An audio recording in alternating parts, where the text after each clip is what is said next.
welcome to the latest edition of Drew Mania Podcast. I'm yours truly, Andrew Perry, coming alive with your podcast every weekday afternoon from 4 to 7 p.m.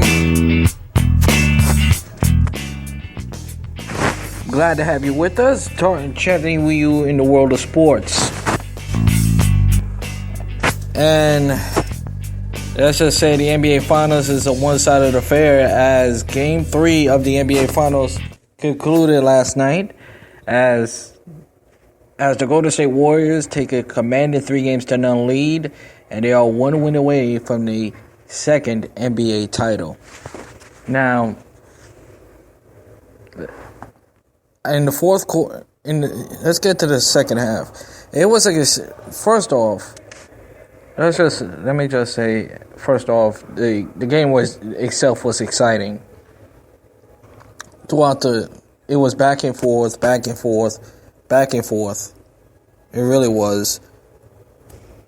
LeBron always have LeBron numbers, and Kyrie Irving, what a game he won! What a game he had! He had 35 points, 15 for field goal percentage, and the team was shooting good. Kevin Love got into it in the first half, but in the second half, it looked like the Cavs was going to run away with it. And then Kevin Durant make that three to give the Warriors the lead, and that was pretty much the game right there. Now, if you're gonna beat this team like the Warriors, you have to put them away. When you play them close, and it was close, the biggest lead they probably had was a 10-point game. Like I said to you yesterday, folks, you have to put this Warriors team away. They're just too good. They have great shooters and great scorers that could just put this game away on ice very quickly. And just when you thought the Cleveland Cavaliers was gonna make it a 5-point, their biggest lead was probably 7. I was looking to see the Cavs if they was gonna make it a 10-point game, a 7-point game, or should I say a 20-point game. I don't know how you feel about this, folks, but I had a feeling that the Warriors was never out of the game, even in the fourth quarter. And when Kevin Durant made that three, I said to myself, "Oh my God, Warriors might win this game," and that's what happened. And now the Warriors could wrap up their championship undefeated in the playoffs, and it's never happened. Are they the greatest team of all time? Let's stop right there. Okay, every time in sports, we always compare. Oh, they the greatest team of all time. Let's slow down for a second, okay? There's a lot of great teams, but to compare them to Wilt Chamberlain Lakers, or Warriors, I should say, or Bill Russell, and there was a lot of great teams back then, but the Warriors are not in that class, and plus they ain't had no competition. Let's be honest. They roll literally through the NBA.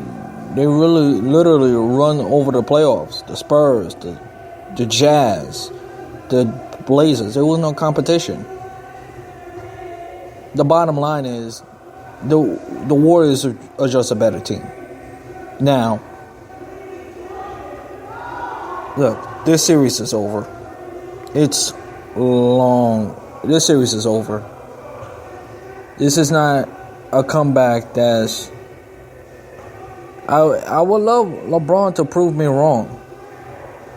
But I'll get to LeBron in a second. in the last possession with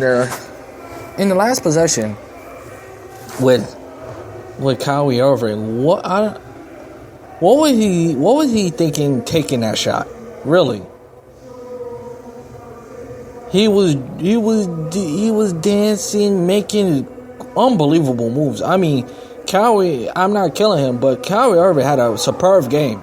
Really did. He really did. And he made some move that was unbelievable. Even Van Gundy was saying he was traveling, but he may have a point, but nonetheless, it was a tremendous move. Anywho, I don't know what he was thinking, making that move, making that shot in the final possession, and the execution of getting the execution in the final game, in the final moments of the game, was poor. And I'm not gonna say they need to do a better job. What can you say at this point? So Friday at 9:00, I expect the Warriors to wrap up the series and win the NBA champion. And when that does, listen, I will conclude by saying this. LeBron will be missed in this league. And he should. LeBron, as far as I told you, I said this, even when the series started, LeBron have nothing to prove. Nothing. But when the Warriors sweep the Cleveland Cavaliers, let's put this GOAT. LeBron is the GOAT. Chit-chat once and for all. LeBron is one of the greatest players in NBA history. Not the greatest player in NBA history. Because if he was the greatest player of all time, he wouldn't have swept twice. And by the way, he got more. He already one loss away. He only had more. He is tied for having more losses in the NBA playoffs than Larry Bird and Magic Johnson. What that tells you.